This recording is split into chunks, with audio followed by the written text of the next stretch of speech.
Olá, tá começando o 104º episódio do A Fonte da Gigahertz, patrocinado nesta semana pela Vero, assinatura de cafés especiais, e pela Gorilla Shield. Quem tá falando aqui é o Marcos Mendes, e assim como toda semana, o Felipe Espósito também tá por aqui, beleza? Tudo certo, Marcos. E aí, como é que vai? Tudo bem? Bom, se eu estou me recuperando ainda da WWDC, eu imagino que você também, né? Nossa, sim, é uma recuperação intensa, né? Depois dessa semana maluca de cobertura todos os dias. Muita coisa pra ver, a gente vai repercutir algumas dessas coisas, mas já me sinto um pouquinho mais recuperado. Nossa, que loucura, cara. Eu fui voltando nos posts que vocês publicaram na T5Mac ao longo da semana para poder montar a pauta aqui, ver o que vale a pena discutir, etc. Deve ser algum tipo de recorde. O que pintou de matéria nessa última semana tá louco. É muita publicação. Que correria. Mas muito bem, tá aí. Fizemos semana passada, é claro, nosso episódio de repercussão da WWDC com o Adorno. Abraço, Adorno. Abraçador, E fizemos também no ADT, além da gente descobrir quem que ganhou Bola de Cristal, tanto entre nós e dos ouvintes também que participaram. A gente também repercutiu com uma pegada um pouco diferente sobre o que a gente achou, etc. Vai ter link na descrição para quem quiser saber mais sobre isso, mas é claro que ao longo da última semana, como a gente acabou de comentar, pintou muita notícia, muita entrevista, né? Pessoal da Apple fazendo uma campanha grande aí para poder falar e tentar, no máximo que ela conseguir, ela posicionar ali, assumir a narrativa, etc. A gente vai falar sobre tudo isso, mas antes eu quero saber de você, Felipe, como você se sente sabendo, você dormiu mais tranquilo agora que o macOS, o Sequoia, atualizou o jogo de xadrez? Esse é aquele jogo que eu até esqueço que existe no sistema, mas tá aí uma grande novidade do Sequoia, macOS 15. O jogo de xadrez foi atualizado com novos gráficos, então o tabuleiro tá um pouquinho mais realista, as peças também. Aquele fundo glossy, né, aquele fundo brilhante, estilo iPhone 3G, iOS antigo, né, do iOS original, também sumiu, agora é um fundo gradiente mais sem esse brilho.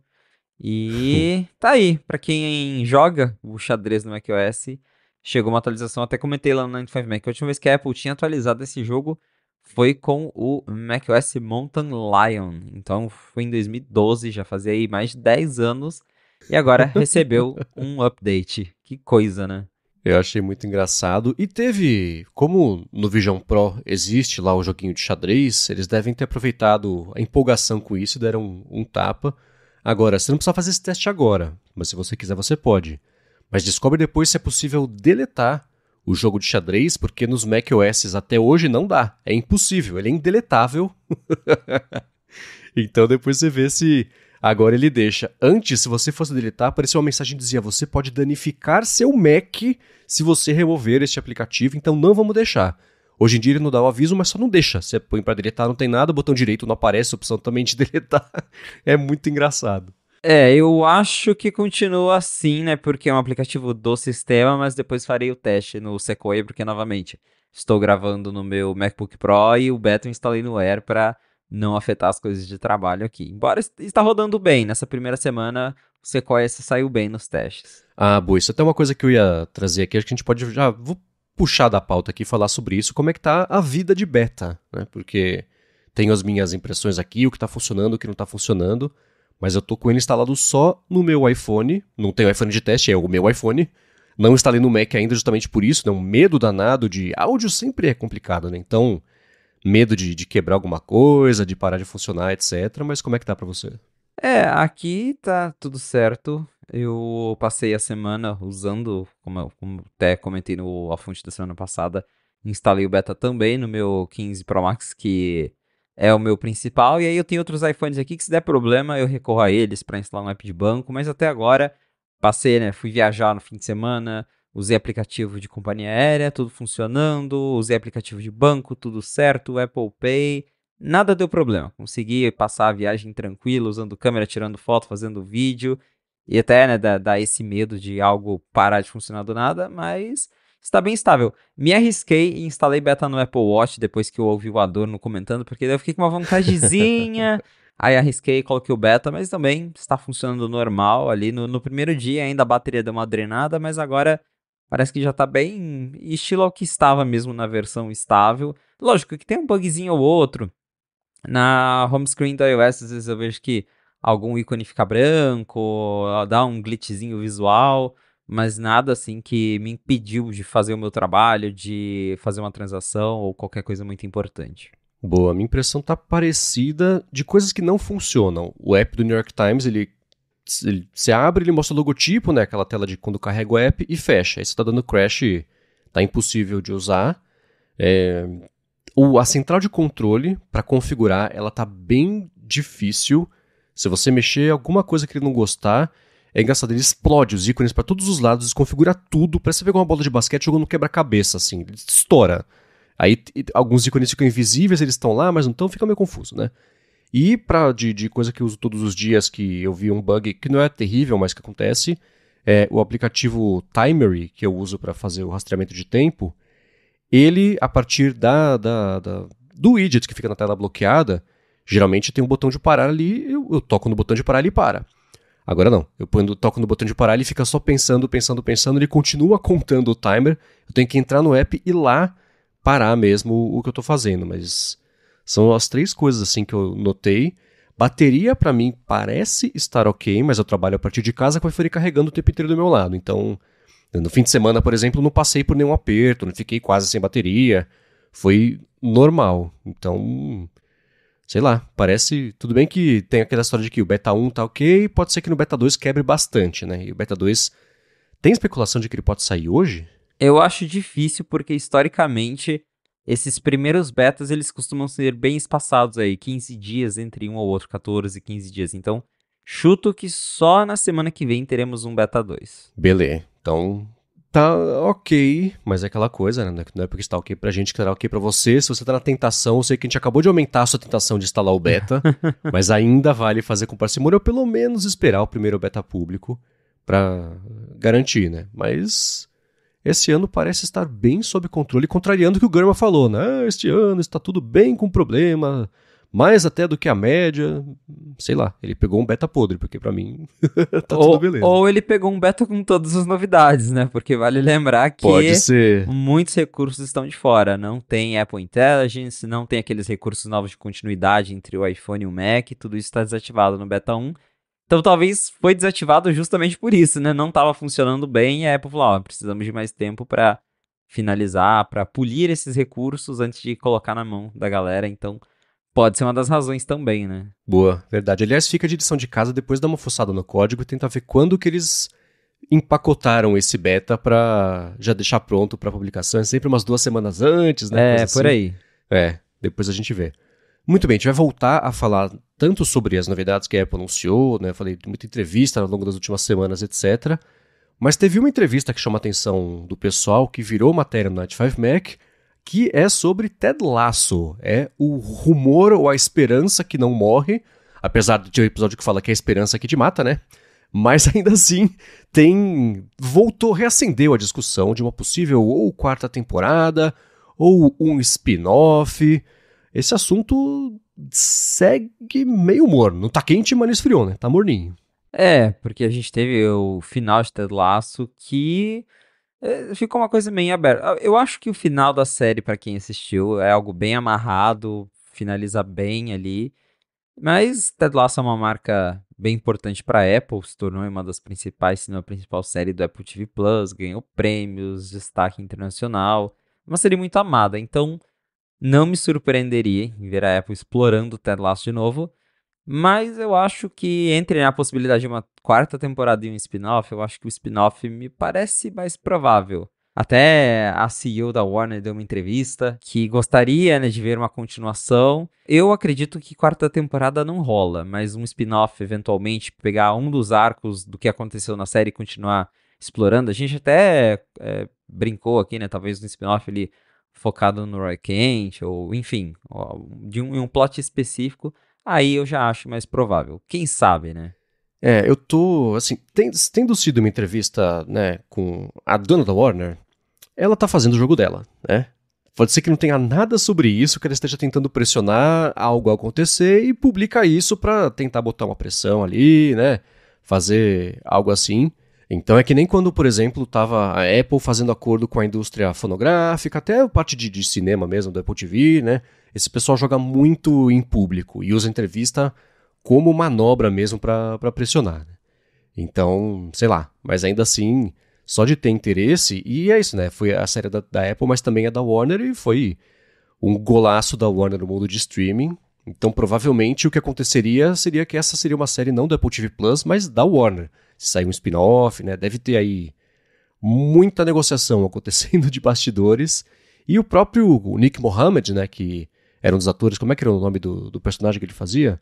O Nate, era o Nate, Nathan Shelley. Ele também já tweetou sobre isso, deixou ali umas coisinhas no ar, etc. Então, a impressão que dá é o que todo mundo já sabia quando a série estava acontecendo, né?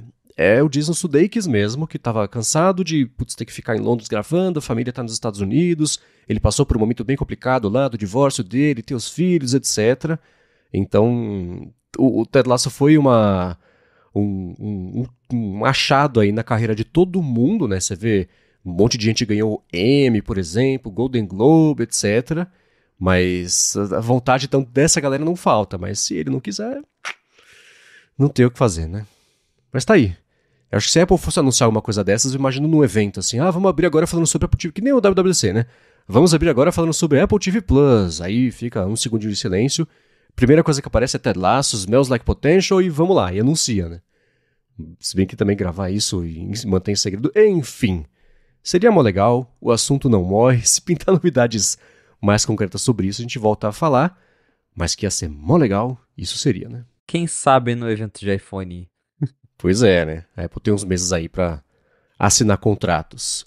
Muito bem, agora uma outra coisa que é follow-up, a gente falou sobre isso quando a Apple anunciou o que ela queria fazer, o que ela pretendia fazer em relação às leis da Europa, de adequações, etc. Tinha muita coisa, a gente especulou aqui, especulou não, a gente repercutiu aqui e também no ADT sobre como a Apple estava cumprindo só o que a lei pedia, mas não o que a lei mandava, sabe? Assim, para flexibilizar a App Store, ela colocou um monte de regras lá que irritou desenvolvedores, etc.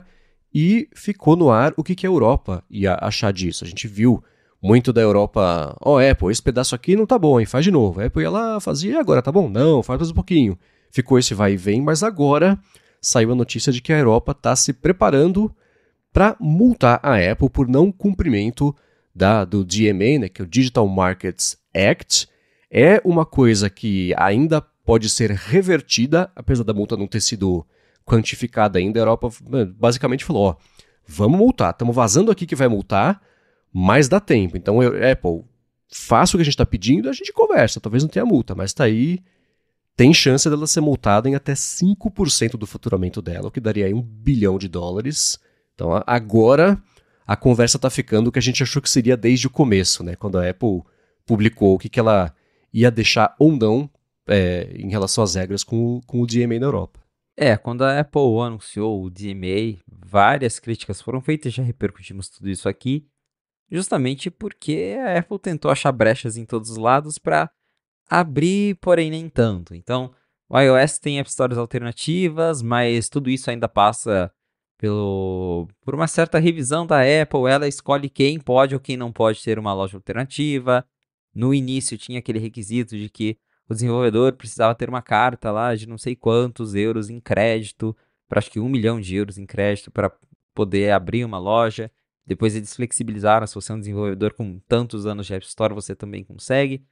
Mas era bem... As regras em si claramente já visavam, de certa forma, dificultar para que a galera não optasse por isso. Até hoje tem aquela escolha forçada, que se você quer reduzir lá a comissão, ou se você quer usar coisas específicas da abertura, questão dos navegadores, aí você tem que passar a pagar aquela Core Technology Fee para a Apple, uma taxinha lá também que teve muita controvérsia por conta disso. E ainda não é oficial, essa é uma reportagem que veio lá do Financial Times, mas eles dizem que a União Europeia vai multar a Apple, como você falou, é uma multa que deve chegar a 5% da média de dinheiro que a Apple faz aí por dia, que né, dá algo em torno de 1 bilhão esse dinheiro. Então vai ser uma multinha pesada, a gente sabe que a União Europeia não brinca em serviço. E aí, possivelmente, teremos mais mudanças. Até lembrando, outra coisa que a gente já repercutiu, essas mudanças do DMA, elas só se aplicavam ao iPhone, mas a União Europeia já falou, e aí, e o iPad? Aí a Apple falou, o iPad no final do ano a gente resolve. Então, ficava nesse vai e vem, mas agora com essa multa, possivelmente a Apple vai ser obrigada a flexibilizar ainda mais as mudanças para não, né, primeiro, não levar mais multas e também para não levar ainda mais sanções da União Europeia. E a União Europeia não deve ficar sozinha nessa, né? Porque outros países, como a gente tem visto, também continuam indo atrás da Apple. Pois é, né? Eu vi que você postou no Night 5 Max semana passada que o Japão também passou uma lei que não é igual ao da Europa, mas é fortemente inspirada, baseada, tá próxima, né? Essa lei do Japão ela é bem parecida, não é igual, tem algumas diferenças. Mas o parlamento do Japão já vinha também investigando a Apple por antitruste. E agora é oficial, o parlamento aprovou a lei na quarta-feira da semana passada, que é focada também nas gigantes de tecnologia, a Apple e Google, e diz que essas gigantes não podem restringir desenvolvedores terceiros de vender e distribuir apps nas respectivas plataformas. E aí a lei também aborda aquela questão de que os desenvolvedores podem usar as plataformas de pagamento que eles quiserem. Fala também que as empresas, as gigantes de tecnologia, não podem priorizar os serviços delas em resultados de busca. Por exemplo, colocar o Apple Music em primeiro na App Store, que é o que acontece hoje.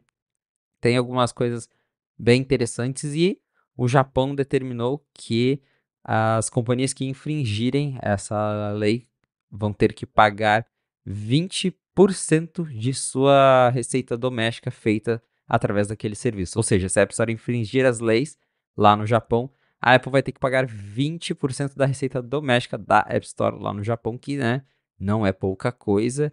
Então, provavelmente, logo mais a gente vai ver aí algumas das mudanças que a Apple aplicou lá na União Europeia, principalmente em relação aí aos App Marketplaces, chegando no Japão. Aí, acredito que a dos Estados Unidos demore ainda para rolar, mas potencialmente aí o Japão até final do ano terá também os App Marketplaces que a Apple lançou lá na Europa. E aí vai ficar nessa, né? Um país lança aqui, um país obriga a Apple a lançar os App Marketplaces, e sendo que eles já poderiam abrir mão logo disso, evitar conversa, porque aí vira essa cobertura, né? Tipo, agora é o Japão que tá brigando com a Apple, agora a Apple tá perdendo em tal país. Se eles já abrissem logo e liberassem para todo mundo, nem ia virar mais matéria. Então, assim, acho que era mais fácil, né? Mas a gente sabe que tem gente lá dentro, inclusive o Phil Schiller deve estar nervosíssimo já, pronto para brigar com o Japão, tal qual ele, né, fez aquela carta lá, quando rolou toda a questão da União Europeia. A gente sabe que a Apple não vai largar o osso, mas a situação está apertando, né? Multa na União Europeia, agora o Japão também forçando a Apple a liberar os App Marketplaces, e assim vai continuar. E a multa do Japão, dessas de 20%, eu cacei aqui rapidinho. A Apple, ela própria, não detalha nesse nível. Mas é aquela coisa, ela publica os resultados financeiros, relatório fiscal, aí sai aquele bando de analista fazendo bando de conta e mexe daqui, noves fora, etc. Pá. Eu encontrei aqui que o faturamento da Apple no Japão no ano passado foi de 24,2 bilhões de dólares. Então, 20% daria quase 5 bilhões. E essa multa pode aumentar para 30% em caso de reincidência, aí sairia pouco mais de 7 bilhões. Então, finalmente, as multas das empresas de tecnologia estão chegando em valores de verdade, e não aquele bando de tapa na mão, Facebook é multado em 20 milhões de dólares. Poxa, 20 milhões eles faturaram desde o começo do episódio, não quer dizer nada, né? Agora sim, né, as multas começam com B, aí sim começa a fazer algum tipo de diferença. Então, nesse caso, por exemplo, acho que esses 20% do Japão doeria, quer dizer, eu acho não, né? Matematicamente doeriam mais do que em relação ao turnover diário global da Apple, no caso da Europa, que aí totalizaria esse 1 bilhão. A gente sabe que essas coisas demoram, né? Então, provavelmente agora no Japão vai ter um processo parecido com esse da Europa, como o Felipe falou. A Europa não brinca em serviço, ainda assim está levando o ano inteiro para esse assunto andar, se resolver, muito vai e vem. No Japão certamente não será diferente, mas tá aí o que deve acontecer, né? Quanto mais países fizerem isso, mais países vão fazer isso. Ou grupos, né? Como foi no caso da Europa. E no talk show de repercussão da WWDC, que o John Gruber, né, que tem o site Daring Fireball, todo ano ele faz, recebe executivos da Apple. Nesse ano ele recebeu, inclusive o John Gianandrea, que é o cara da IA da Apple, mas ele recebeu também, um deles foi o Craig Federighi, e ele falou, cara, a Apple quando muda alguma coisa na App Store, muda no mundo inteiro. Com o que mudou na Europa não foi assim. Por quê? E o Craig Federighi, né, bem treinado em entrevistas com a imprensa, falou, cara, assim, na Europa a gente sempre faz de tudo para tentar manter o mais seguro possível. Na Europa, eles pisaram na bola, eles fizeram uma coisa que torna os aparelhos menos seguros, eu sei que existe a parte de dar opção, etc, etc, mas no fim das contas, do jeito que a gente vê, ficou menos seguro. Então, tem coisa que a gente está mudando só por lá, e é isso aí, né? Mas tá vendo, agora no Japão, Estados Unidos também já está fazendo coisas parecidas, então acho que é uma questão de tempo até que ela seja obrigada no mundo inteiro a fazer isso, ou que ela veja que fica impraticável você em cada país ter um conjunto de regras que é diferente do outro e do outro e do outro. Se já é difícil operar um negócio global que seja fragmentado, exatamente, fica mais difícil ainda, né? Por mais que a Apple seja a Apple. Exatamente, vai ficar difícil de lidar com isso novamente. Até evitaria a repercussão negativa em torno desse assunto, porque toda vez é uma matéria, a Apple agora perdeu para tal país, então libera para todo mundo logo, aí não tem mais tanto essa discussão. Sempre vai ter um país tentando ganhar um pouquinho mais, porém, acho que se liberasse para todo mundo já daria uma boa contida, né, nessa repercussão negativa em torno do assunto. Mas, de novo, eu acho que a Apple não vai largar o osso. Não, bem provavelmente não, mas tá aí. Agora a gente falou, era inevitável a gente falar sobre o Apple Intelligence, porque, aliás, a gente vai seguir falando sobre isso semanalmente, porque agora é uma coisa, isso existe, vai ter novidades, vai ter notícias, a gente vai repercutir, eu quero comentar sobre os detalhes que pintaram de disponibilidade, até dos acordos da Apple, etc. Mas antes, eu vou tirar um minuto do episódio para agradecer a Vero, assinatura de cafés especiais, que segue oferecendo um bando de presente ou desconto se você for em Vero com 2 Os, veroo.café/afonte, para assinar o plano anual ou mensal de cafés especiais que eles mandam uma vez por mês para quem assina ali, sempre com uma surpresinha gostosa, uma paçoca nesse mês, por exemplo. E junto do café, que você pode escolher se você quer receber ele em grão, só torrado, se você quer a torra mais clara, se você quer a torra mais escura, se você quer ele já em pó, se você quer ele na cápsula de expresso para fazer na sua maquininha de expresso. E eles mandam também com um encarte que diz de onde vem o café, qual que é o produtor, né? A região, a altitude, a pontuação, as notas ali que tem junto do café. É um jeito bem bacana de ir aprendendo e não só tomar café, mas aprender mesmo, virar um hobby mesmo ali na sua manhã. Acabei de tomar o meu aqui antes de fazer a fonte, parte da sua rotina aí do dia a dia. Uma coisa bacana é a seguinte, se você for em vero.café/afonte e assinar o plano anual, eles estão dando um monte de presente. Eles dão 100 gramas de grãos surpresa de café, eles dão um moedor manual e café moído na hora é infinitamente mais gostoso que o café que você compra no mercado, tá lá, vai saber quanto tempo já em pó na prateleira, ele oxida, não fica legal, né?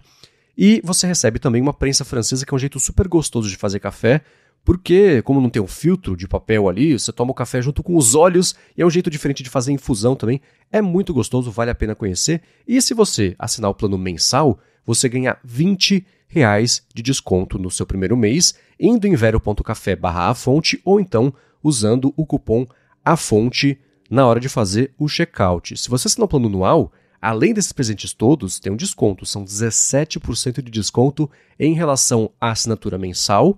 E outra coisa, uma assinatura dessas é um presente criativo, diferente, um excelente presente para alguém que você conheça, que curta café, vale a pena dar uma olhadinha, então vai lá, vero.café/afonte ou cupom AFONTE na hora de fazer o checkout.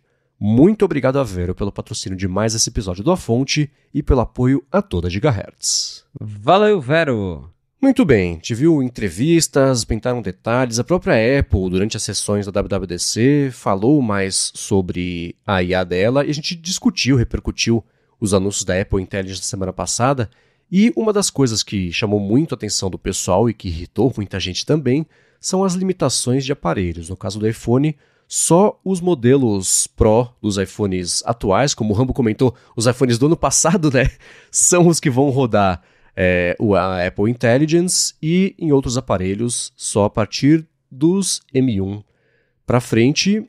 E não interessa assim, porque essa IA da Apple vai ter a IA local, que vai ser um modelo lá de 3 bilhões de parâmetros, vai ter a IA da nuvem da Apple e vai ter a parceria com a OpenAI. Quanto mais difícil e profunda for a pergunta, mais vai... primeiro vai do local, vai para a nuvem, vai para a OpenAI. Mas ainda assim é limitado. E o Sanderson Marinho até mandou para a gente, será que a mensagem que a Apple colocou, né, que algumas funcionalidades, idiomas adicionais e plataformas vão chegar aí ao longo do ano que vem? Ele falou, será que essa mensagem no site da Apple dá para trazer a esperança de que iPhones anteriores ao 15 Pro e Pro Max, né, e o 15 nesse momento, vão receber o Apple Intelligence, mesmo que talvez só a função por meio de servidores? Tem esperança disso? O que você acha?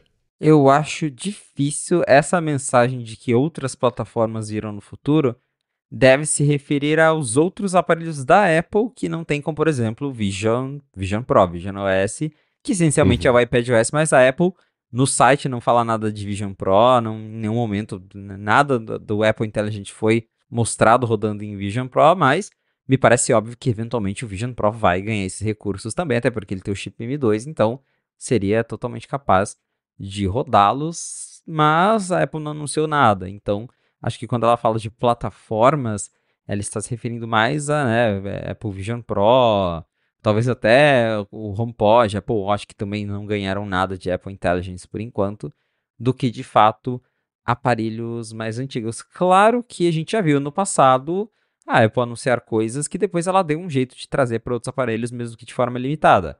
Stage Manager também foi anunciado com requisito de chip M1, aí depois viram lá que dava para rodar no iPad Pro com o chip A12Z Bionic, que foi o iPad Pro Premium, que também tinha mais memória RAM, e ele roda meio limitado, não tem a parte de ligar no monitor externo, mas você consegue usar o Stage Manager no iPad, então pode ser que até a Apple lançar a atualização, né? Porque, novamente, o Apple Intelligence não está disponível nem para quem tem o iOS 18 rodando no 15 Pro. Não dá para usar.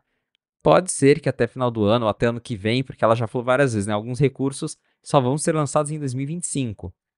Talvez até lá ela consiga ali um jeito ou escolha liberar alguns dos recursos para quem tem os iPhones mais antigos. Pode ser através da nuvem.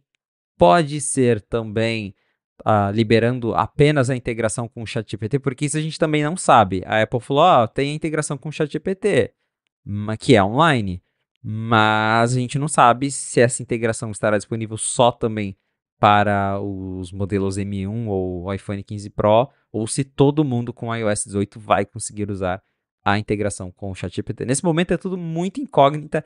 Eu diria que impossível não é, mas não criem expectativas.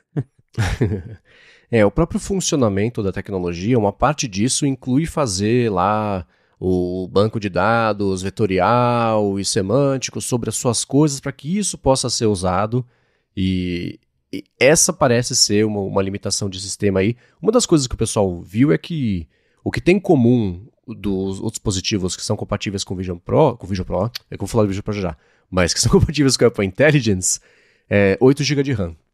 Por isso até que dizem que os próximos iPhones todos vão ter a partir de 8, etc.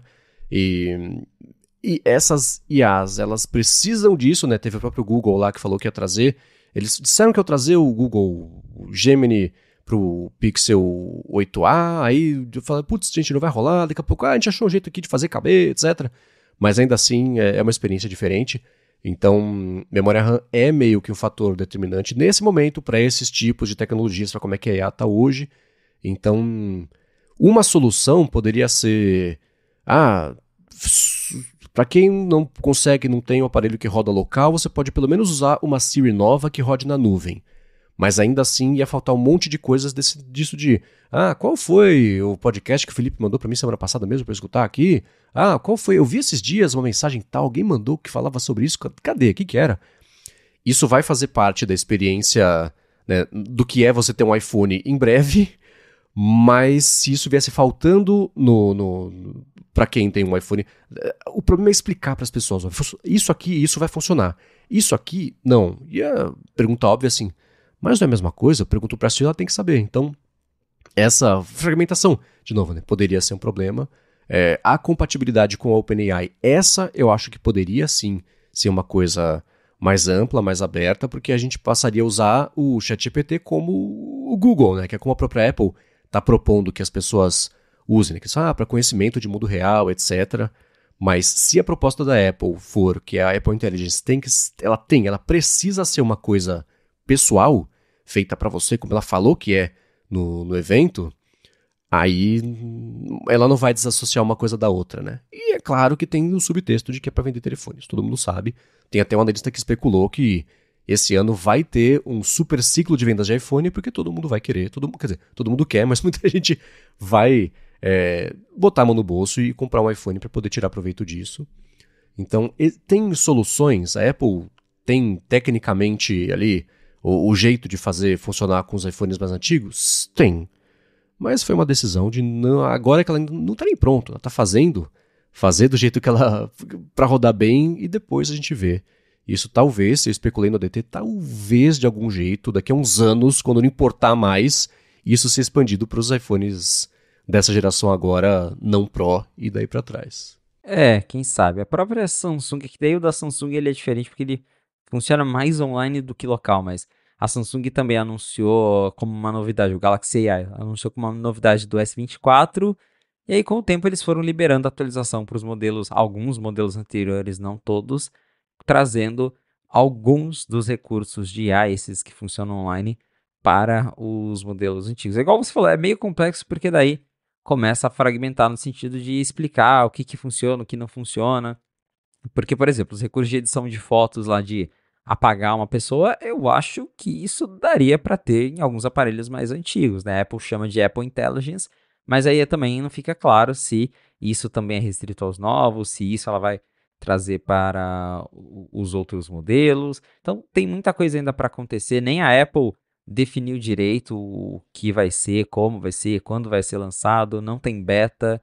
E até eu vi, acho que no Threads alguém postou que a Apple atualizou acho que, se eu não me engano, na página do Xcode novo, tinha lá uma frase falando, o Apple Intelligence coming this summer, né, in beta, tipo, para ser lançado no verão americano, que é daqui a pouco, né, o beta público vem, né, no verão americano. E ela atualizou o site para tirar o Coming This Summer. Agora fala, tipo, vem um futuro beta. Ou seja, nem a Apple sabe direito, mas já dá a entender que vai demorar ainda para liberar isso. Muita coisa pode acontecer. Mas, novamente, o que eu digo é não crie muitas esperanças de que isso vai chegar para devices antigos. Se chegar, vai ser igual o negócio Stage Manager. Vai chegar para pro iPhone 14 Pro. No máximo isso. Agora, a chegar, sei lá, no iPhone 12, aí eu já acho que não vai rolar, não. E a própria Siri hoje em dia já é uma experiência fragmentada. A da Apple TV faz coisas que, né, o do HomePod não faz, e os dois juntos não fazem tudo que a do iPhone faz, então já é uma experiência ruim, né? E sobre o Vision Pro é engraçado porque ninguém perguntou, cadê o Apple Intelligence pro Vision Pro? É assim, eu achei um vídeo de uma youtuber chamada Catarina Mogos, eu vou deixar na descrição aqui, ela fala assim, isso, né? A Apple Intelligence é tão legal, mas pô, cadê no Vision Pro? É uma entrevista com o Craig Federighi, e aí ele faz assim, dá pra ver, ele age do mesmo jeito que o Tim Cook age com o Marques Brownlee quando o MKBHD perguntou do Apple Mouse. Olha pra cima, encosta no queixo e fala, eu acho que o que é, assim, pra mim o que é incrível sobre esse dispositivo é as possibilidades que ele faz uma salada de palavras que não diz nada. E a gente está estudando formas de que isso possa complementar a experiência, porque no Vision Pro é muito visual, então, mas você usa a voz também. Então, tem experiência, a gente está trabalhando para tornar o Apple Intelligence muito bacana. Não disse nada, né? Inclusive sobre o Vision Pro. Mas tem oportunidade para Vision Pro, para HomePod, né? HomePod, a interação com o HomePod é só por voz, é só com a Siri. E o Felipe sabe muito bem disso, né? Ele sempre posta, pedir para tocar uma coisa, ele toca esse título, mas de uma banda que ninguém nunca ouviu falar, né? Tocou uma Mariah Carey quando você queria ver uma Taylor Swift, que tem um nome de igual de música. Então, o pessoal até especulou, já pensou, pô, isso pode ser, quer dizer que vai vir em breve aí um HomePod novo. Mas você imagina um HomePod com 8 GB de RAM? Que desperdício, só pra poder... Então, eu não sei, é um momento muito curioso, e por isso que a Apple deixou amplo, né? Vai chegar para mais idiomas, vai chegar para mais dispositivos, um dia. Então, isso tudo tá dentro desse escopo aí. Amanhã ou depois a gente descobre. Pois é, muito bem. Agora, seguindo aqui com o que a gente falou na semana passada sobre a parceria da Apple com a OpenAI, muita gente vinha se perguntando sobre quem está pagando quem, né? Quem precisa mais de quem? E para mim é óbvio que a Apple precisa muito mais da OpenAI do que o contrário, apesar de ser excelente para a OpenAI botar o ChatGPT no alcance aí de muitos e muitos milhões de pessoas, mas o Mark Gurman falou, ninguém está pagando para ninguém, o que era a aposta de ninguém. Muita gente achou que ia rolar ali uma troca, mas não. De acordo com o Mark Gurman, o que a Apple pretende fazer, a monetização que ela vai fazer desses LLM... Bom, primeiro, né, claro, as pessoas vão querer comprar os iPhones que tem os LLMs, né, que tem a IA, então isso já vai ser um jeito de monetizar. E um outro jeito, isso com as parcerias com terceiros que a Apple vai fazer, é ela ficar com uma porcentagem, uma comissão da monetização que as IAs vão fazer em cima da gente. Então, seja por assinatura do ChatGPT Plus, por exemplo, e aí no iOS, né, aí a Apple fica lá com uns 30%, 15%, e talvez ela tenha outros jeitos de monetizar, mas em cima de como os chatbots monetizarem a experiência do próprio uso. É um modelo App Store, mas ainda assim diferente. Acho que isso se alinha com o que foi dito já, que a Apple vai explorar outras parcerias no futuro. A gente já sabe que, além da OpenAI, eles também estavam conversando com o Google para usar o Gemini. E, de certa forma, faz sentido. E uma coisa que a gente também ainda não sabe, que até eu citei em outra matéria do 95, que a gente encontrou referências aos recursos do Apple Intelligence no menu de assinatura do iCloud. Não dá para saber exatamente o que é, porque é só um resquício de código que está lá, que tem coisas de inteligência no menu de assinatura lá na parte que você paga as coisas do iCloud. Eu chuto que, como a gente vai ter integração com o ChatGPT, a própria Apple vai dar a opção do usuário assinar o ChatGPT Plus direto pelo app ajustes do iOS, e aí ela ganha uma comissão em cima disso. Então entra, até se alinha aqui com o que o Gurman falou, que eles vão fazer dinheiro aí através de como as pessoas vão usando ali o chatbot. Então a pessoa ali usa o ChatGPT, sabe que está usando, e no próprio iOS vai ter a opção dela pagar ali a versão Plus para ter acesso a mais recursos, porque acho que em nenhum press release da Apple ela fala que tem como, que vai ter como, no caso, de novo, essa integração ainda não existe, por isso que a gente, o que a gente sabe é só, né, pelos poucos detalhes que a Apple deu e pelos códigos, mas vai ter a opção, segundo a Apple, de você vincular a sua própria conta do ChatGPT a essa integração. Então, me faz bastante sentido existir essa possibilidade de assinar direto do iOS, e nesse caso a Apple ganha a comissão dela. E uma coisa que é curiosa é que a OpenAI, o Sam Altman, que é o CEO da OpenAI, ele divulgou internamente que o faturamento do último ano deles, né, você pega assim, há 6 meses, no último ano que levou até os 6 meses atrás, eles estavam com, sei lá, 1 bilhão e pouquinho. Aí ele falou, agora, se você pega de um ano para trás, tá em 3 bilhões e um pouco, mais do que dobrou. Era 1,5 bilhão, foi para 3,600, uma coisa assim. Mais do que dobrou o faturamento deles, o que é engraçado porque o ChatGPT agora, o pago e o gratuito são basicamente a mesma coisa. Você não consegue fazer imagem, não tem uma outra customização, mas a experiência mesmo, a rapidez, etc, tá igual, né? Então eles, mesmo tornando gratuito basicamente o ChatGPT Premium, aumentou ali o faturamento. Então é claro que com mais gente tendo contato com isso, e conforme a OpenAI for apresentando coisas novas, que essas sim vão passar a fazer parte, pelo menos chegar primeiro no plano pago, aí é claro que eles vão monetizar bastante, então é bem provável que de um jeito ou de outro eles recebam um fluxo muito grande de novos assinantes aí, conforme o Apple Intelligence for ficando mais disponível em mais países, mais iPhones forem saindo com essa compatibilidade, mas tá aí, é uma situação toda muito curiosa, né? Eu tinha certeza que algumas funções de IA da Apple estariam disponíveis só para quem assinasse o Apple One, assinasse o iCloud, porque usa nuvem, etc. Me deixou bem surpreso que tudo de graça desde que você tem um iPhone, então não é exatamente de graça, eu sei, mas todo mundo entendeu o que eu tô falando. Então vamos ver como é que do lado da OpenAI isso aí evolui, como é que ela vai tentar monetizar o pessoal a partir da interação direto ali com o iOS, porque a Apple não vai deixar. Ah, tá aqui a resposta. Inclusive, escuta, você não quer assinar? Péssima experiência, né? Se hoje em dia, se a gente pergunta a temperatura para o HomePod, de vez em quando ele fala assim, os meus dados de tempo são fornecidos pelo Weather Channel, e já dá um...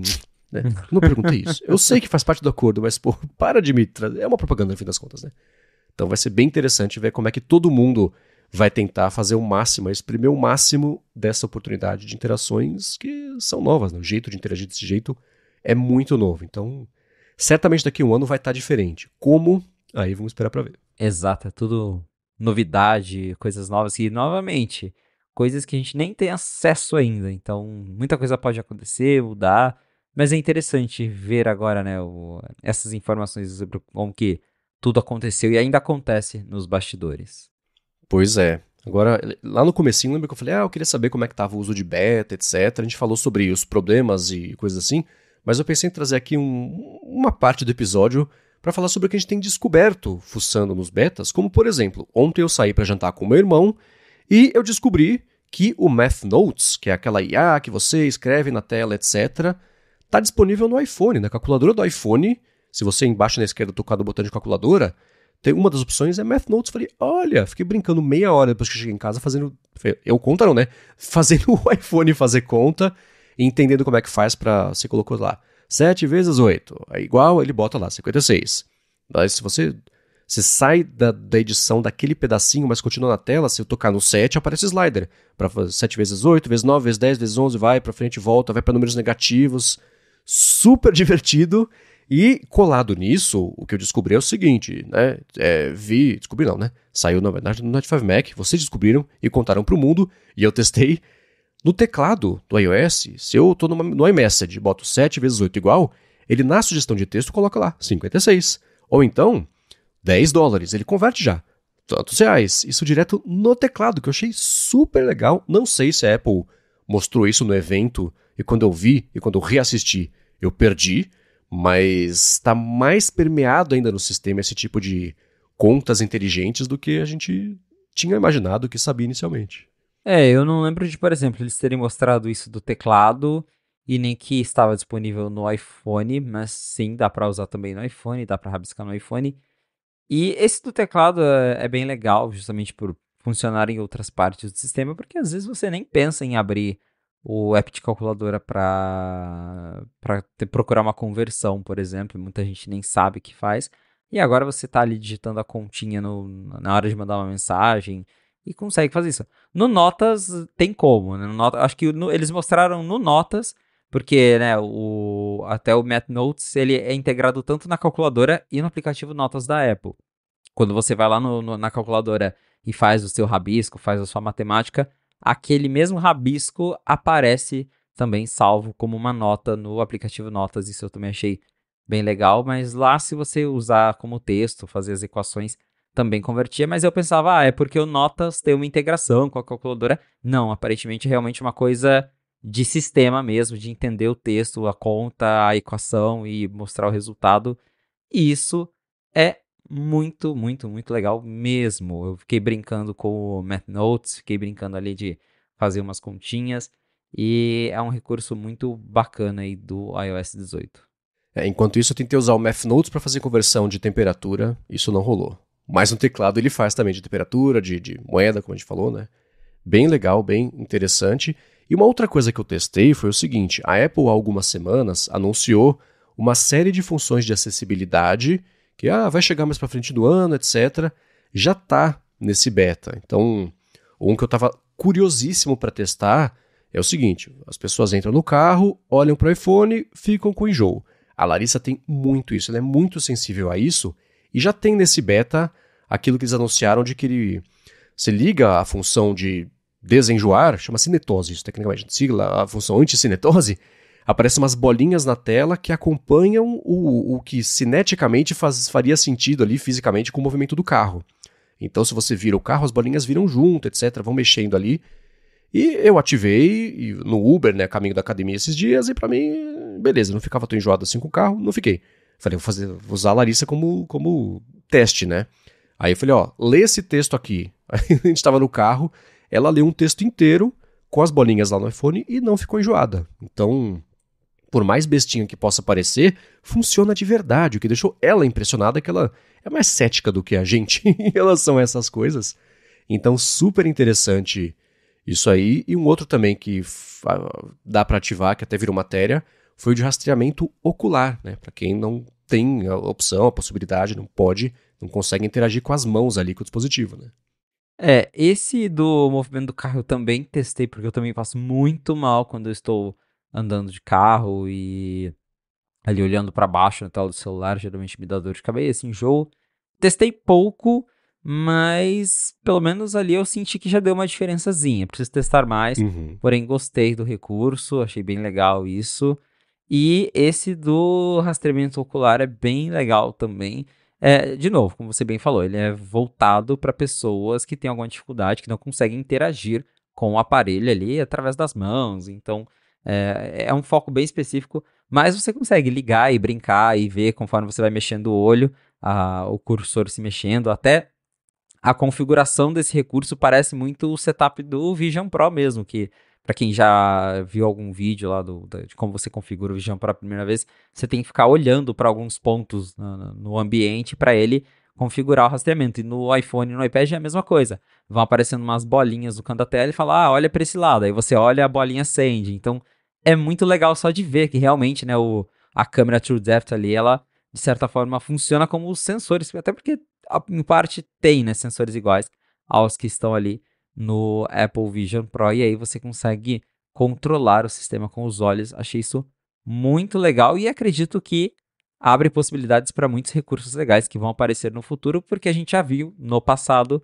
que a Apple lança um recurso de acessibilidade e aí depois aperfeiçoa e vira uma coisa que está disponível para todo mundo, ou vira parte de um recurso maior. E esse de rastreamento de olho mesmo, pode ser até que eventualmente isso vire uma API para os desenvolvedores criarem coisas legais, joguinhos, não sei, alguma coisa que use o rastreamento do olho, e isso me parece bem interessante, bem promissor. Esse eu tentei 2 vezes, mas ele conclui lá a calibragem, etc, e eu fui usar e não funcionou muito bem. Eu tinha que olhar, sei lá, 2 dedos para baixo do que eu queria para que o negócio funcionasse e não rolou, né? Mas talvez eu não estivesse no ambiente tão bem iluminado quando eu fiz a calibragem, dá para voltar a testar. Sobre o lance do carro, é legal porque eu deixei ele ativo aqui no iPhone, ele entende pelo movimento, aceleração, etc., quando a pessoa está no carro e já liga sozinho o recurso, né? Você tem que ficar ativando e desativando. Eu achei bem interessante. Então, foi uma coisa que ganhou pouco destaque desde a WWDC, né? Mas tá nos betas, dá já para usar, para testar, e vai ser bem legal ver a reação do pessoal em relação a isso tudo.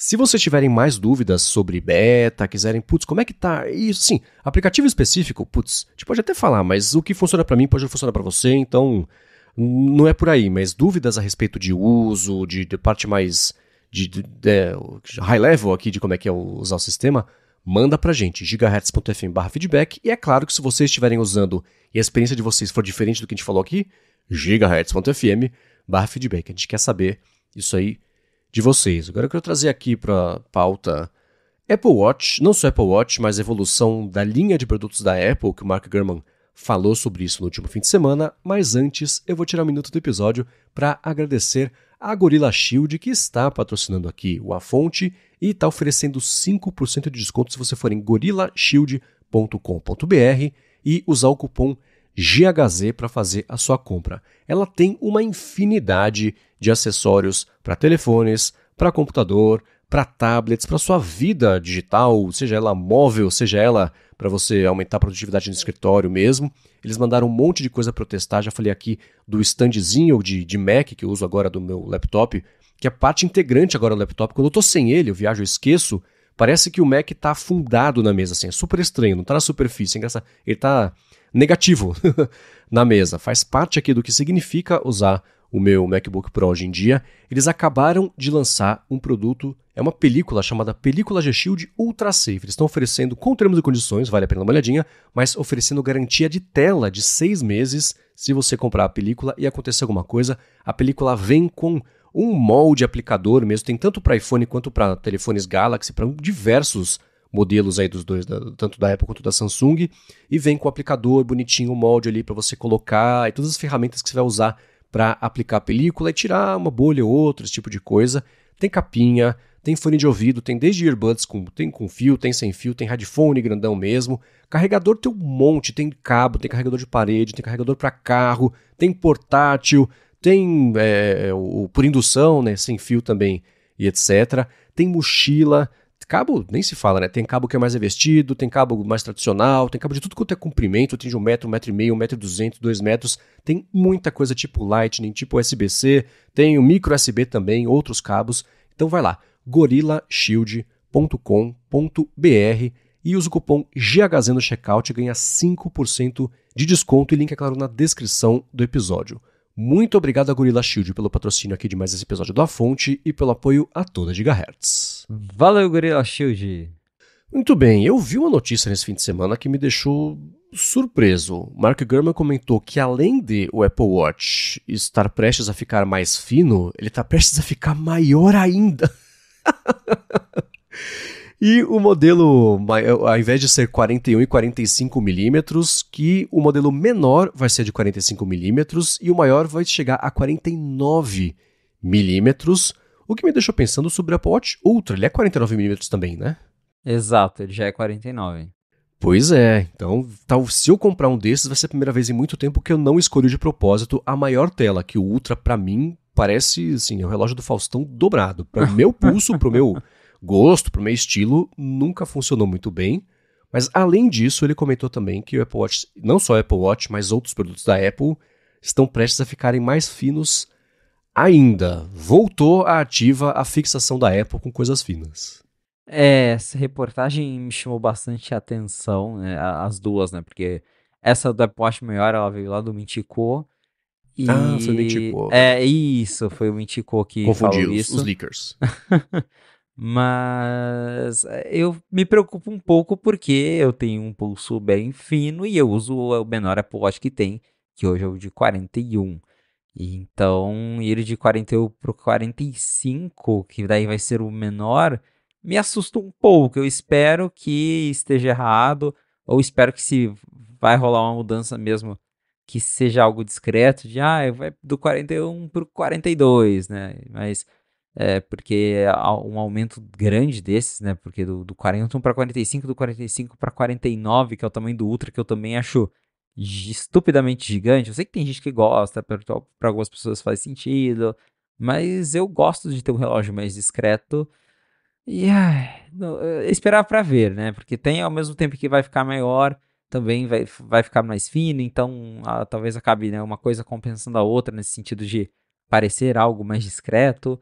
Estou curioso. O lado bom é que a gente sabe que no quesito bateria provavelmente vai melhorar, porque assim como o Apple Watch Ultra, ele tem uma bateria incrível porque ele é maior, não é porque a Apple fez uma magia nele. Então, se você tem mais espaço, se é maior, você consegue colocar mais bateria. Então, pelo menos nisso me empolga um pouco. Talvez seja até esse o motivo que a Apple esteja se rendendo, tipo, ok, talvez compensa mais ter um relógio maior mesmo para dar mais bateria do que manter o modelo pequenininho.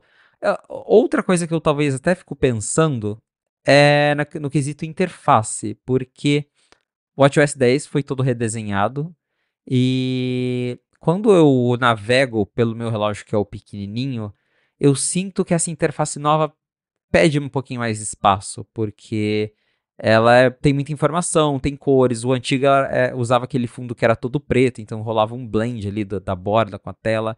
Esse eu acho que essa interface do WatchOS 10 e agora do 11, eu acho que ela acaba funcionando melhor em uma tela um pouquinho maior, porque eu já vi o Ultra pessoalmente e tal. Então talvez tenha esse aspecto da Apple querer unificar tudo, né, voltar, porque agora são vários tamanhos de Apple Watch, porque a gente não tem não só apenas a linha atual, mas os modelos antigos que são suportados. Então, Tem os Apple Watch lá com a tela, com a bordinha maior ainda. Aí vem esses modelos, né, os séries normais, né, que hoje é o Series 9. Aí tem o Ultra, que já vai para 49, então é muito tamanho, talvez a Apple esteja querendo unificar, né, em vez de ficar esse monte de tamanho, aumenta o menor e aí o maior fica com o mesmo tamanho de tela e resolução do Apple Watch Ultra, talvez fica mais fácil aí para gerenciar as coisas.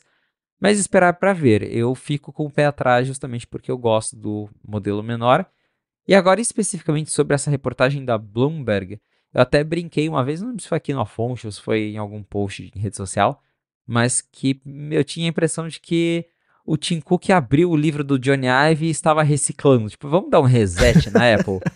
Porque a gente foi, né, dos MacBooks ultra finos com teclado borboleta, aquele caos, e aí volta o MacBook Pro, né, parrudo, com portas, de certa forma até lembrando um pouco os modelos antigos com um toque de modernidade. E agora parece que a gente está voltando para a era do Johnny Ive, em que tudo ficava super fino, e eu acho que me parece bem óbvio, até porque a Apple deu muita atenção para isso no lançamento do iPad Pro M4. Eles toda hora, né, teve aquela propaganda controversa, inclusive, que ó, é muito fino, é fino pra caramba. Toda hora os executivos estão falando disso, de como conseguiram deixar fino, como a Apple Silicon permitiu que fosse fino. Só que quando eu vi, tipo, ó, o iPhone vai ficar mais fino, tá, ok. Eu também me preocupo um pouco por causa, novamente, bateria, né? Os iPhones ficaram mais grossos nos últimos anos e ganharam mais bateria. Então acho que né, é uma troca ok. Agora o MacBook Pro fica mais fino, eu só consigo pensar, vamos tirar que porta? Porque eu gostei de ter as portas de volta. Eu não sei se o MacBook Pro precisa ficar mais fino. O MacBook Air ficar mais fino? Legal. Agora o Pro, não sei. Espero estar errado quanto a isso. Sobre o lance do Apple Watch, existe sempre aquilo que a Apple faz de reduzir a borda, então aumenta a tela sem aumentar muito o tamanho físico mesmo ali do dispositivo, mas no Apple Watch especificamente eu não sei quanta margem literalmente ela tem para fazer isso, porque a tela já até vaza o que seria o vidro e ocupa as laterais ali, né? Então, aqui especificamente eu não sei o quanto ela consegue crescer sem ter que aumentar, que é uma frase estranha, mas fez sentido. Então, vamos ver. Agora, sobre a finura, eu sempre achei que existia um limite do bom senso entre mais fino é legal e mais fino começa a comer bateria, começa, né, você falou sobre o teclado borboleta, etc. Ela engrossou um pouco, se a evolução natural a gente engrossa um pouco o dispositivo, faz ele incrível e passa os próximos anos aprendendo a mantê-lo incrível ao mesmo tempo que a gente deixa ele mais fininho. Beleza, mas se voltar a ter aquele bando de troca que você falou, né, de porta, do teclado, etc., só para deixar mais fino porque sim, aí não é muito a minha ideia de uma evolução, né, de melhorar a linha a cada versão.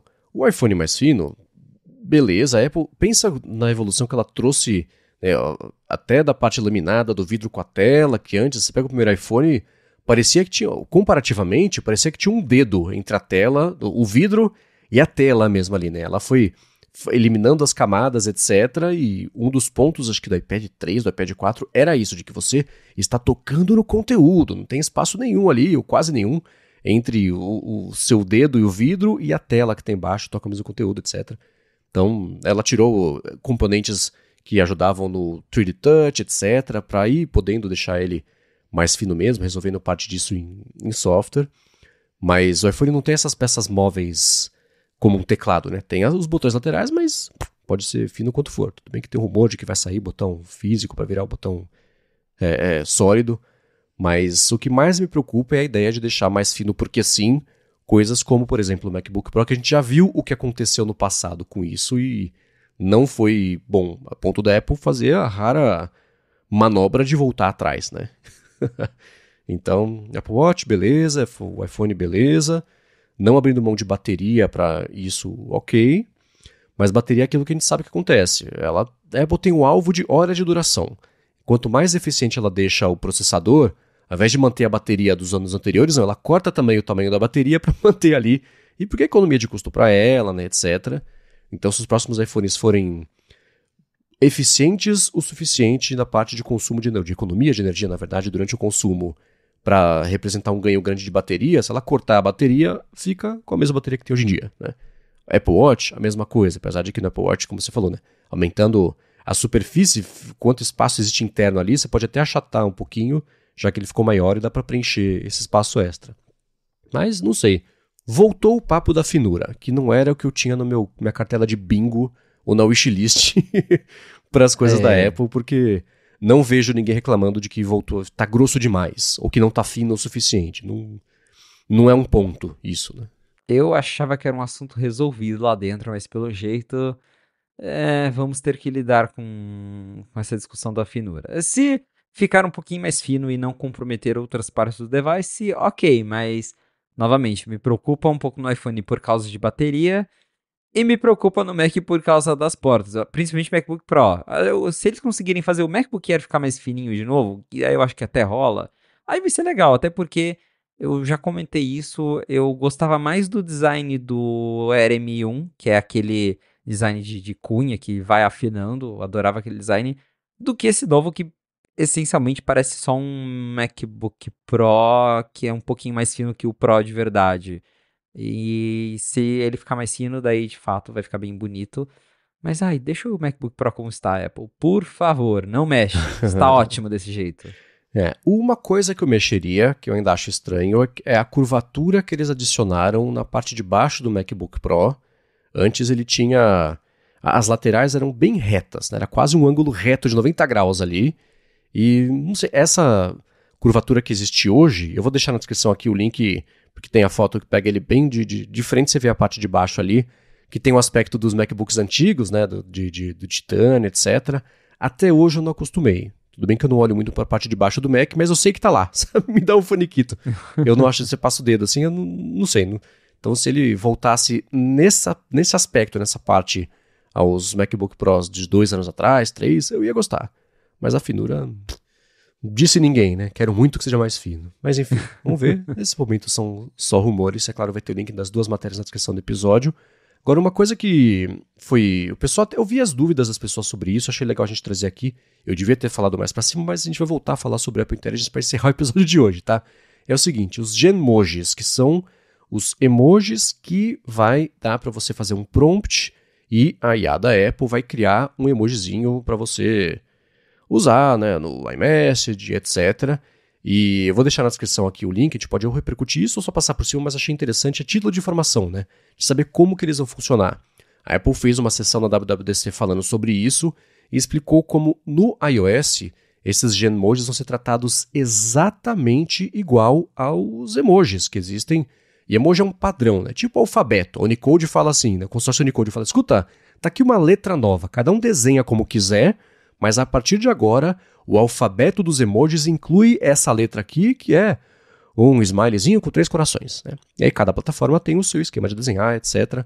Os emojis, claro que não vão ser assim, porque você vai pedir para uma IA fazer, a Apple vai desenhar e você manda no iMessage no iOS. Isso vai ser integrado ao texto exatamente como é mesmo, ele trata como se fosse um emoji. Na hora de gerar, o sistema gera também a descrição do que ele é. E para apps de terceiros, vai existir também a opção disso ser tratado como imagem, como um backup, caso ele não dê suporte aos Genmojis. E se nenhum nem outro funcionar, existe o backup do backup, que é a descrição só, né? Então você manda num SMS, por exemplo, né? Escuta, tô mó feliz que a gente vai no zoológico. Aí você, uma girafa usando um chapéu e óculos escuros, sei lá. Se você mandar isso por SMS, por RCS, e do outro lado a pessoa não tiver suporte a nada disso, ou no aplicativo nada disso, vem lá, imagem, 2 pontos, girafa usando chapéu e óculos escuros. Não é tão legal quanto, mas não é que nem hoje em dia, quando um emoji não é suportado pelo sistema, que aparece aquele quadradinho com interrogação, né? Ou só um quadradinho que não dá para saber o que é. Então a Apple fez ali um trabalho bem interessante para tentar tornar o Genmoji o mais próximo de emoji possível do que a gente está acostumado a ver em comportamento de sistema. E, enfim, achei interessante, que vale a pena a gente trazer isso aqui, porque tentando ao máximo trazer para o que é o padrão, um padrão novo feito por ela, que é diferente do padrão de mercado. Então foi uma solução interessante. Quando eu vi a apresentação no WWDC, foi a primeira coisa que eu pensei, e a compatibilidade disso? Porque toda vez que a Apple anuncia até hoje algo novo pro iMessage, e isso não é muito problema no Brasil, porque, de novo, o iMessage não é lá tão popular aqui, mas lá fora lançou algo novo no iMessage, aí você manda a mensagem para a pessoa que ainda não atualizou, aí sempre vai faltando, fica com um pontinho de interrogação. Então eu já pensei, tá, e como é que vai funcionar para quem não tem o iOS novo, para quem tem um Android, para em outros aplicativos, porque, né, fazer funcionar no iMessage ok, mas e no resto? Então, a Apple deu uma boa detalhada sobre como que vai ser essa questão de compatibilidade, como o Marcos explicou. Tem uma API para aplicativos de terceiros, para que eles entendam e interpretem os Genmoji como exibam, né? Para que eles mostrem os Genmoji como emojis normais. Então, você digitou uma mensagem com o Genmoji no final.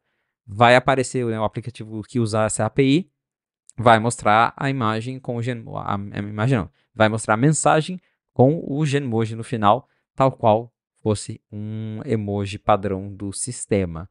Aí a Apple explica também que esses Genmoji, assim como os emoji, eles são num formatinho quadrado, tem várias resoluções, e que eles vão incluir até os metadados para a galera que usa lá o VoiceOver para descrição, né, acessibilidade. Então, provavelmente ele vai usar o input que você deu, tipo, igual o Marcos falou, gerar o emoji da girafa usando óculos. Aí ele vai usar esse input como metadados ali para quem usar o VoiceOver entender qual que é o Genmoji. Então, a Apple fez tudo o possível para que funcione tal qual um emoji padrão. Eu só fico curioso mesmo daí quando o assunto é fora de plataforma Apple. Daí acredito que caia nesse lado de ser publicado como uma imagem estática ou como um sticker, mas a gente ainda vai ter que ver como é que vai ficar isso, porque o Genmoji, assim como, né, os outros recursos de Apple Intelligence, ainda não estão disponíveis nesse beta, mas pelo menos ali dentro do ecossistema da Apple, com essa API que eles anunciaram, acho que logo mais, assim que começarem a sair a primeira leva ali de aplicativos compatíveis com o iOS 18 lá em setembro, já deve funcionar tudo meio bonitinho, sem muita diferença entre emoji e Genmoji, porque também se não funcionar, daí a galera acaba não usando, né? Acho que o que vai fazer o pessoal usar e se acostumar é justamente o fato disso funcionar tão bem, ser tão prático quanto mandar um dos emojis que já existem lá no sistema. Exato. Isso, na verdade, é um bom jeito de definir tudo sobre funções de IA, né? Que é a discussão de muita gente fala, cara, vocês estão falando, mas ninguém usa, vou usar pra quê? Então, se você colocar onde a pessoa tá, a pessoa fala, entendi, não é que é legal, não é que é útil, né? Então, a partir de emojis vai ser uma das portas de entrada, né, para entender o benefício de IAs, apesar de que isso, se fosse há uns anos, a Apple teria lançado sem falar de IA, vai ser só uma função do sistema, porque é que nem as outras que ela fez isso, não ficou falando, é machine learning, é IA, o negócio só é uma função, é legal, é divertido, é isso aí, né? Agora, para finalizar aqui o episódio, teve duas coisas sobre as IAs da Apple que chamaram a atenção, uma do lado positivo e outra do lado estranho, não gostei muito. Começar pelo estranho, a gente termina com a boa notícia, tá? Foi o seguinte, a Apple detalhou o processo dela, sem abrir muito, mas falou sobre o processo de treinamento do modelo local das IAs dela, e falou o seguinte, usamos dados licenciados para alguns assuntos específicos, para enriquecer ali o conhecimento em áreas que valia a pena ter esse enriquecimento. Por outro lado, usamos também dados disponíveis publicamente na web aberta. Que quer dizer o quê? Pegamos textos por aí, sem licenciar, etc., que é o tipo de assunto que, apesar de ter ficado cansado nos últimos meses, porque ele já foi amplamente discutido e já gerou processos, o New York Times está processando a OpenAI, por exemplo, por ter coletado textos do Times para colocar ali, e aconteceu uma coisa curiosa, se você fosse no site do Times, aí você pega um título exatamente, né? Copia o título, o jornalista ali que fez a matéria e 2, 3 palavras no começo da matéria. Você copiava isso, colava no ChatGPT e falava assim, completa para mim, por favor. Ele escrevia o resto da matéria completa. Ele não gerava uma matéria. Ele puxava do banco de dados do ChatGPT, do treinamento, dos neurônios, exatamente aquela matéria. E isso o Times falou, tá aqui, ó. Vocês pegaram nossos materiais sem dar direitos autorais, sem dar direitos, enfim, sem o direito de poder usar, sem dar crédito, sem licenciar, sem nada assim, e estão reproduzindo literalmente o que aí sim cai na quebra de direitos autorais. Todo mundo de direito que falou sobre isso nos últimos meses falou assim, Pegaram os dados de todo mundo e colocaram para funcionar no ChatGPT. Como é que você vai processar a OpenAI se você não tem como provar que o texto que ela está gerando é com base no seu material, e não do Joãozinho, e não da Maria, né? Nesse caso do Times, o Times falou, tá aqui, ó, o nosso texto, vamos processar. Então, processando, deve terminar num acordo, né? Paralelo a isso, a própria OpenAI e a própria Apple, né, e outras empresas têm feito um monte de acordos com veículos. Então, recentemente só, a OpenAI fez acordo com a News Corp lá, que tem infinitos veículos de mídia, com a Vox Media, que tem muitos veículos de tecnologia, com a Atlantic também, tinha feito já com outros. A Apple, a gente repercutiu aqui, que fez acordos também com alguns veículos de notícias, e até agora a gente não vê exatamente porquê, mas pode fazer parte aí desse que ela falou de licenciamento para ter material para treinar de coisas específicas, mas assim como todo mundo, a Apple pegou textos do 95 Mac, pegou textos que vocês publicaram no blogger de vocês e usou para treinar o modelo. É uma parte, mas ainda assim é decepcionante que ela tenha feito a mesma coisa que a gente passou meses criticando e pensando, putz, quando a Apple fizer, ela vai fazer direito. Ela fez semi-direito, né? Agora, tipo, eu vou juntar isso com a parte boa, e a gente repercute as duas juntas, que ela, assim como outros veículos, outras ferramentas de IA, vai incluir nos metadados lá das imagens geradas pelo Image Playground, etc., a informação de que aquilo é uma imagem gerada por IA. Né? Quando isso é colocado na imagem, a gente pensa, tudo bem, né? A pessoa cropa ali, tira o pedacinho, o selo de marca d'água de imagem, feito por IA, e posta mesmo assim, espalha fake news no Zap Zap, hahaha, né? Mas o fato disso estar no metadado e da Apple também está colocando isso, existe um padrão agora de mercado que todo mundo vai tentar adotar, etc. Aí sim eu vi de um jeito um pouco mais responsável tentar mitigar os maus usos, ainda que no lado de licenciamento ou não, né, de textos, o mau uso é de quem está fazendo a IA. Mas são dois lados aí, um bacana e um incômodo de complementos que pintaram sobre os anúncios da semana passada.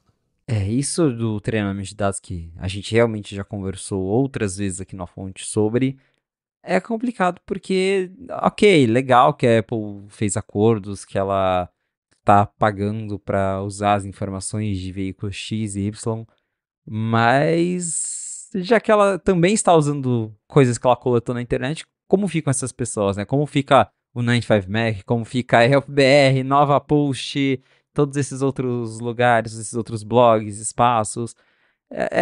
Acho que é até impossível, né, fazer um acordo com cada um deles. Então, será que adianta, né? Faz acordo com o grande, mas aí os pequenos ficam sem nada. Então, será que é justo isso? É uma discussão que com certeza ainda vai longe. Então, a gente esperava que a Apple só usaria os conteúdos que ela adquiriu os direitos, que ela pagou para usar. Mas não, ela está usando tudo mesmo, né? Apesar de estar pagando acordos específicos para usar alguns conteúdos. O que, né, é uma pena. Uma pena. A gente espera que um dia alguém descubra uma solução para isso, um jeito de que todo mundo possa sair ganhando, mas hoje ainda não é assim. E essa discussão vai se perpetuar por mais tempo. Já sobre o Image Playground, que é esse aplicativo da Apple que gera as imagens, a gente também comentou sobre ele na semana passada. Eu cheguei a mencionar que ele só gera imagens meio cartunísticas ali, já para talvez até evitar que as pessoas criem imagens muito realistas que possam ser usadas para disseminar uma fake news, para se passar por alguém. Então, tudo que você consegue gerar por ele são só coisas bem assim de desenho mesmo. Tem lá, você consegue escolher o estilo do desenho, se é uma ilustração, se é um rabisco, mas é tudo desenho. E tanto o Craig Federighi falou ali numa entrevista com o John Gruber, e também a gente encontrou nos códigos do beta, que esse aplicativo ele vai marcar sim que aquela imagem foi gerada por inteligência artificial, que é algo que outras plataformas já vêm fazendo. A Samsung mesmo, quando você usa o Galaxy AI para editar uma foto, ele coloca nos metadados e fica até com uma marquinha d'água de que essa foto ela foi editada usando inteligência artificial. Então, a Apple vai seguir o mesmo caminho para que quando você compartilhe, mesmo sendo uma ilustração, para que quando você compartilhe aquilo, a outra pessoa saiba que se trata de uma foto gerada e que não foi de fato alguém que desenhou aquilo ali. E isso sim é bem legal. É um acerto, mas por outro lado, como a gente falou, É uma pena que no caso ali do treinamento, a Apple esteja também, assim como todas as outras, pegando dados da internet como se ela fosse terra de ninguém. E sobre as imagens, eu tô ainda para ver a Apple esclarecer como é que ela vai lidar com... Eu vi o Casey Newton, por exemplo, já falando de moderação. Moderação é uma coisa, mas como ela vai lidar com o mau uso, com o abuso mesmo, né? Dessa de você, por exemplo, poder gerar imagens dos seus contatos. Então tem o Felipe aqui no meu iMessage, eu falo pra IA, escuta, gera aqui uma foto do Felipe de férias, feliz da vida, num barco. Isso é uma coisa, beleza, né? Mas o Felipe me deu autorização para gerar essa foto dele? Se o Felipe no barco for uma piada de uma coisa ruim que aconteceu com ele... Então existem situações de contexto que podem ser um mau uso, um abuso, um bullying, que a IA não tinha como saber que é o caso.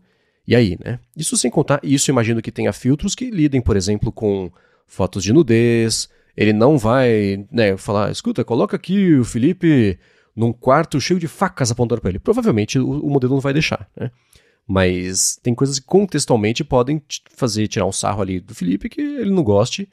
E a autorização de usar a foto dele eu já queria saber como é que vai ser, né? Porque entre isso e eu pegar uma foto de uma celebridade, por exemplo, adicionar como um contato do meu iPhone e botar a IA da Apple para fazer a foto de celebridade em vários contextos, né?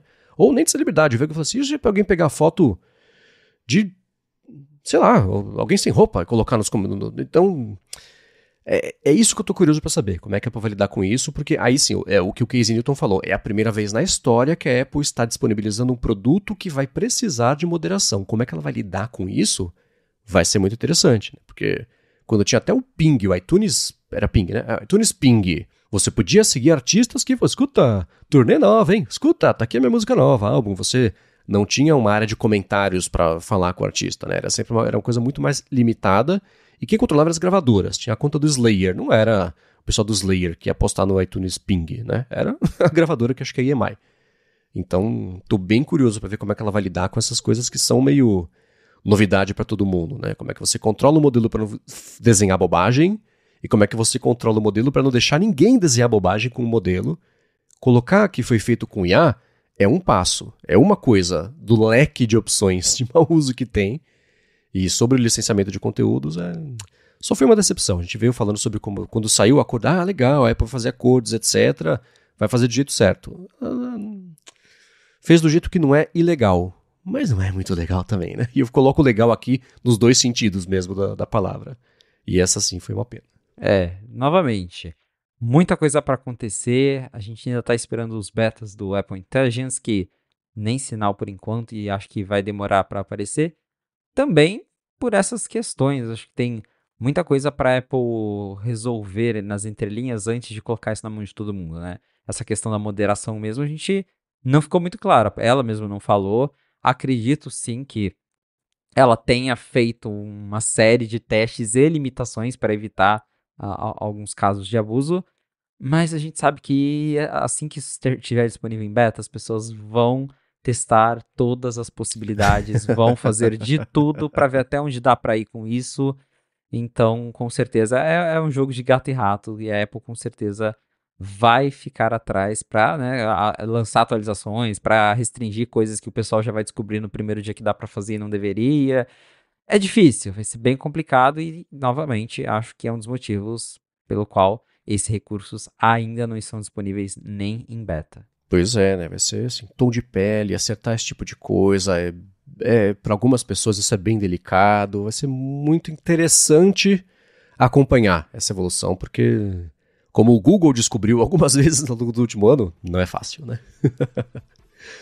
Muito bem, para achar os links do que a gente comentou ao longo do episódio, vai em gigahertz.fm/afonte/104 ou dá mais piada nas notas aqui do episódio. Quero agradecer a Gorilla Shield e Vero, assinatura de cafés especiais, pelo patrocínio do episódio de hoje, a vocês que avaliam, que recomendam, que interagem com a gente por meio do gigahertz.fm/feedback, que ajudam de uma forma ou de outra, ou a chegar deixar o Afonso chegar cada vez mais longe, ou deixar o episódio cada vez mais legal. E obrigado a você, Felipe, por semana após semana ajudar a gente a entender o que tá rolando lá em Cupertino. Valeu, Marcos, e obrigado, audiência, por ter ficado com a gente até o final de mais um episódio do Fonte. Se você quiser me encontrar nas redes sociais pra gente bater um papo, é só me procurar no @felipe.exposto, lá no Instagram e no Threads.